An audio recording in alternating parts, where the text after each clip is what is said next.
Et si l'histoire que l'on vous raconte aujourd'hui bouleversait tout ce que vous pensiez savoir sur la politique mondiale? Le monde entier regarde avec une attention intense. Mais l'Algérie, souvent ignorée par les grands observateurs, est en train de frapper fort. Alors qu'une crise se profile entre l'Algérie et la France, un homme, Retailleau, se dresse contre les puissants, défiant non seulement Macron, mais aussi un ordre mondial vieux de plusieurs siècles. Qui est cet homme? Pourquoi le destin de l'Algérie pourrait-il désormais redéfinir l'équilibre géopolitique? Le 24 juillet 2025, un jour où le monde entier tourne son regard vers la France pour célébrer son héritage révolutionnaire, une annonce inattendue secoue les fondations de la politique internationale. Alors que le président Macron et ses alliés jouissent de l'euphorie de cette journée symbolique, Retailleau, un leader algérien jusque-là discret, frappe fort. Depuis son bureau, il adresse un message sans équivoque à la communauté internationale. L'Algérie ne se laissera plus manipuler ni intimider par les puissances coloniales qui ont dicté leurs lois pendant trop de décennies. Ce discours de rupture fait l'effet d'un séisme. Retailleau n'est pas qu'un homme politique, il incarne un peuple, une nation prête à briser les chaînes de l'oppression. Dans ses paroles, une promesse forte résonne. L'Algérie est prête à affronter les géants. Ces mots, porteurs de toute l'histoire de la résistance et du combat pour la liberté, retentissent comme un défi lancé à l'ordre mondial. La France, une nation habituellement omnipotente dans ses rapports avec l'Afrique, se retrouve face à une question qu'elle n'avait pas anticipée. Macron, pris de court, réagit instantanément, mais il ne sait pas encore que cette déclaration marquera un tournant dans l'histoire géopolitique du XXIe siècle. À peine quelques heures après son discours retentissant, une rumeur inattendue se propage comme un feu de forêt à travers les couloirs du pouvoir mondial. Retailleau aurait rencontré en secret des représentants de puissances militaires émergentes, des nations jusque-là considérées comme des outsiders dans la compétition géopolitique.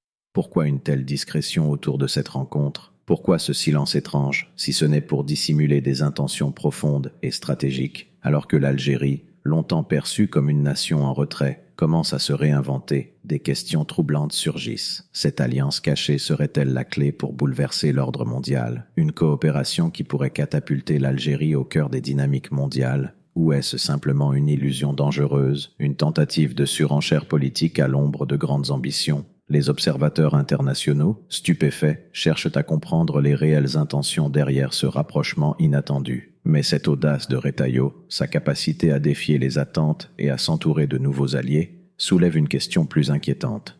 Le jeu que l'Algérie semble jouer est-il vraiment viable ou se prépare-t-elle à s'engager dans un chemin semé d'embûches et de risques colossaux? Les spéculations vont bon train, mais la vérité semble encore loin, dissimulée dans l'ombre de cette rencontre mystérieuse. Le véritable retournement de situation survient lorsqu'on réalise que Retailleau n'est pas seulement un homme politique, mais bien plus encore, il incarne une révolte spirituelle. Ses paroles, loin de se limiter à des revendications politiques classiques, résonnent comme un appel à un réveil global. C'est un retour aux racines profondes de l'Algérie, une nation marquée par des siècles de résistance contre l'oppression coloniale.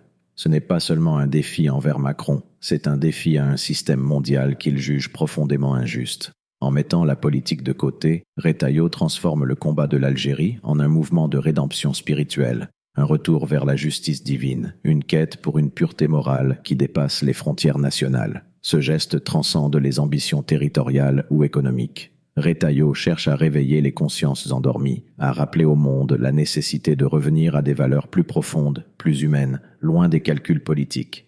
La France, dans sa réaction précipitée, est bien loin d'avoir saisi la dimension spirituelle de cette défiance.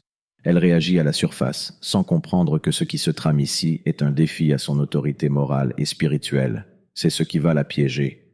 Le monde s'apprête à découvrir que ce combat n'est pas simplement une guerre pour la souveraineté nationale, mais un appel à une conscience universelle. Et c'est là que la France, prise au piège de sa propre incompréhension, commence à vaciller. Lorsque Retailleau défie Macron, il ne s'agit pas simplement de politique, mais d'une confrontation plus profonde qui touche l'âme même du système mondial. Ce geste n'est pas qu'une revendication pour plus de pouvoir ou d'influence. Il s'agit d'une quête de justice spirituelle. Une question poignante émerge. Pourquoi l'Algérie, avec son passé tumultueux de lutte et de souffrance, choisit-elle ce moment précis pour se lever? Ce n'est pas le hasard.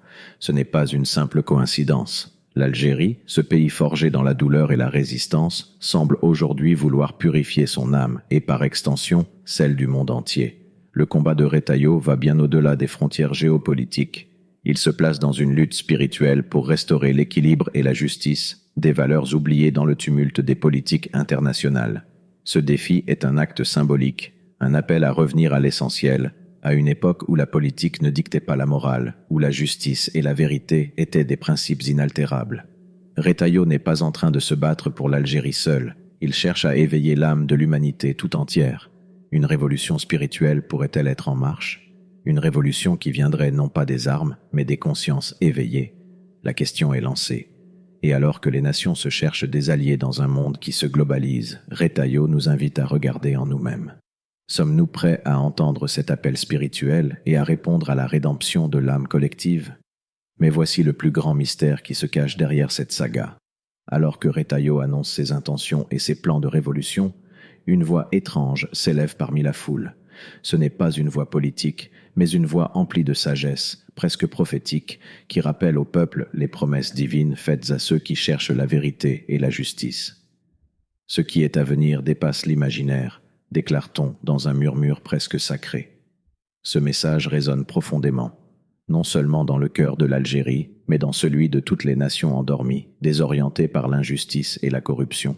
Et si ce défi à Macron n'était que le début d'une révélation plus vaste ? Et si ce combat spirituel, que Retailleau mène avec une conviction inébranlable, allait bien au-delà d'une simple confrontation politique entre deux pays ?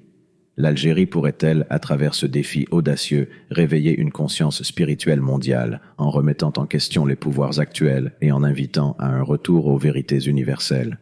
Le monde est-il prêt à comprendre que ce combat ne touche pas uniquement la géopolitique, mais les fondements mêmes de notre humanité ?